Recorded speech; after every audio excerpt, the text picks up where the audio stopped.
If you thought the coronavirus wasn't bad,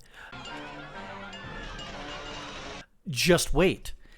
Of course, in New York, there's always something going on because New York City is, New York City sucks. It smells like pee. This is from CBS New York. Multiple arrests reported at anti-police, anti-MTA fair protest amid acts of subway vandalism. Ah, yes. Vandalism and New York City go hand in hand. There were multiple arrests after protesters gathered at the Grand Central before taking to the streets Friday night. Police struggled to hold back the elbow-to-elbow protesters covering the main floor. From Ali Bauman, anti-police protests now at Grand Central Terminal, the latest at 5 and 6, CBS New York. The group started gathering just after 5 p.m., many wearing masks and carrying anti-police posters. Some tried to hang banners in the terminal, all aiming to disrupt the evening commute. 3 masked members of the group could be seen in the Twitter video encouraging people to skip fares, damage turnstiles, and engage in mass sabotage of the MTA, pointing followers toward a demonstration at Grand Central. The group says it wants to abolish subway fares and get rid of police patrols in the transit system. Oh yeah, that'll turn out swimmingly. Make it free so there's no accountability. And to further no accountability, don't have the police presence there. That's a good thing. Quote, there's so much in the budget that can cover free transportation instead of more police. I don't understand why it's going to know that way instead of the other way, protester Sidney Daniels said, or screeched. Some frustrated commuters pushed back against the protesters. We need more cops on the trains, less muggings, less rapes, one commuter said. Jeez, muggings and rapes in the subway? Who would have thought that? Oh yeah, it's always been that way. Members of the group were seen squirting paint on the OMNY readers, hanging banners inside the Oculus station, and pouring quick-set glue inside the turnstiles at the 72nd Street and Central Park West. Jeez, man. They're making it cost more. A woman named Brandy says and I'm surprised it's not Brandy with an I, says she held a turnstile open for half an hour today, helping people evade the fare. We pay for the metro with our taxes. We are going to be charged and hounded if we don't pay to use it. That's sort of stealing, but I hope you understand, Brandy. Of course, it's disproportionately brown and black people being hounded and arrested, Brandy said. And there it is. Anti-police graffiti was also abundant at the stations around the city. Chief Terrence Monahan said, this morning, a group of individuals vandalized the subway stations. We believe the same individuals will attempt to disrupt the evening commute in the subway by causing disorder, engaging commuters, and even attempting to physically assault our officers. It will not be tolerated. Whatever. While the NYPD will always protect the people's right to protest, we will not accept illegal behavior that threatens the safety of others. Those who break the law will be arrested, Monahan said in an accompanying video message. The Police Benevolent Association warned New Yorkers to pay close attention, calling this an end of all policing and destruction of public order. The NYPD was all well prepared, adding extra patrols at MTA stations.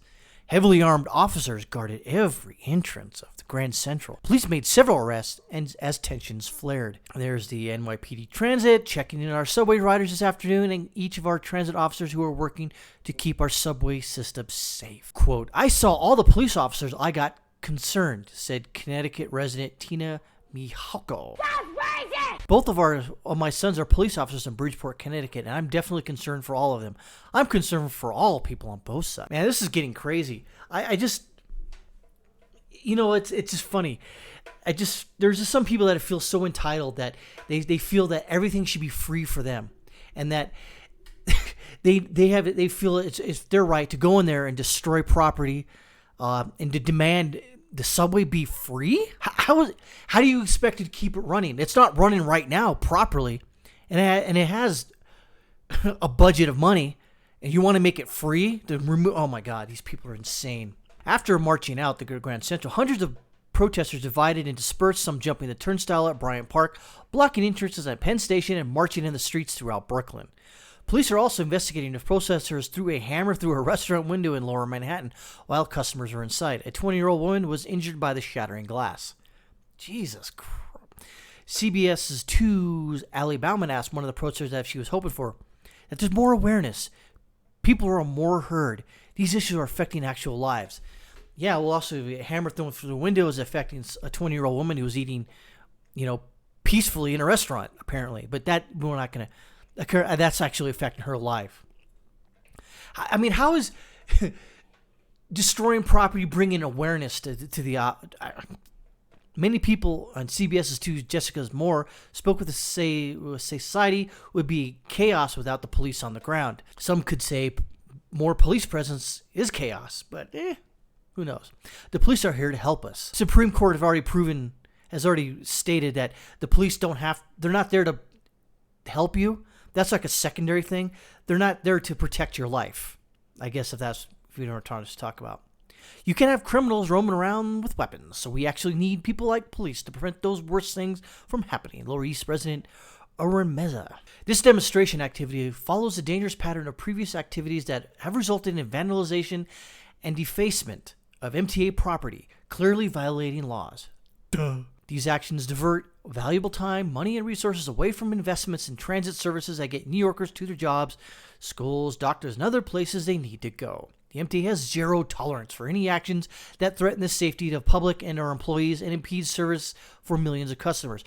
Imagine that statement. That's the balls of that statement, where New York just basically said they've waived bail for much of the crimes in New York City. So, for instance, there was a case of a couple of people that were selling drugs, a $7 million drug ring, and they got to walk out of prison under no bail. So these New York has the balls to say this? Unbelievable.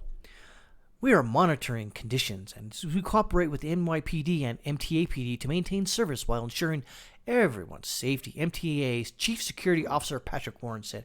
Police say as a result of the protests, there have been several instances of property damage. Police don't have an exact count for how many people were arrested. And oh, by the way, all those people arrested, they'll be walking out of jail with no bail. They'll be booked, fingerprinted, mugshot, and then they walk out. Unbelievable. This is what you get when you... This goes back to when you remove a system like money for bail, meaning that these people have to show back up to court. Who's to say they're not going to show back up? Why? And then they get arrested again? Great. Are you going to make them, pay for bail then? No, probably not. So this is what happens when Democrats, liberals, Marxists, and communists, Bill Wilhelm, that's your real name, run New York City, one of the biggest cities in the world, biggest city in the United States. When you run it like a Marxist theocracy or something, I don't know. This is what happens. This is what happens. And you know what? New York City, do you know who you have to blame for this? You. You're to blame for this. You voted for these idiots to be in office. This is what you get. And you know what? Good riddance. I hope it gets worse for you. You know why? Because you're stupid, idiot Democrat liberals, borderline Marxists and communists. Suck it up, Buttercup. Donald J. Trump is now president of the United States. President